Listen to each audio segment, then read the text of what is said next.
Hi everyone! Welcome back sa aking channel. So today's video ay magluluto tayo ng bangus. So ipapakita ko sa inyo ang pinakamadaling luto pero masarap na bangus. So ayan, kung wala tayong oras or ayan, pag tinatamad tayo, ito na ang pinakamadaling gawin. So ayan, yung mga ingredients natin, yung onion, bawang, at saka carrots, yung dahon ng laurel. So ayan, ilagay na natin lahat doon. Maglagay din tayo ng olives. Tapos yung ingredients, guys, wag nating ilagay lahat, wag nating lahatin. So ayan, half lang. Pag nailagay na natin yung half, ayan, syempre lagay na rin natin yung bangus. Tapos yung natirang ingredients, tsaka natin ipaibabaw doon sa bangus.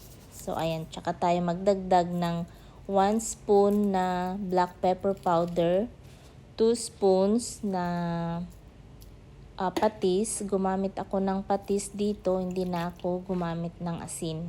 So ayan, 1 cup na vegetable broth at saka half cup na olive oil.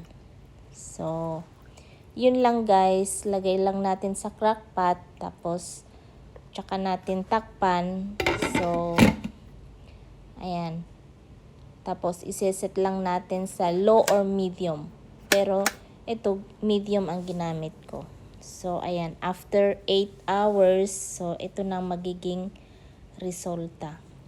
So ayan, prepare ko ito guys before na matulog ako. So ayan, 'di ba? Paggising ko sa umaga, may ulam na. So, yun, ang dali lang. Super dali. So, ayan guys.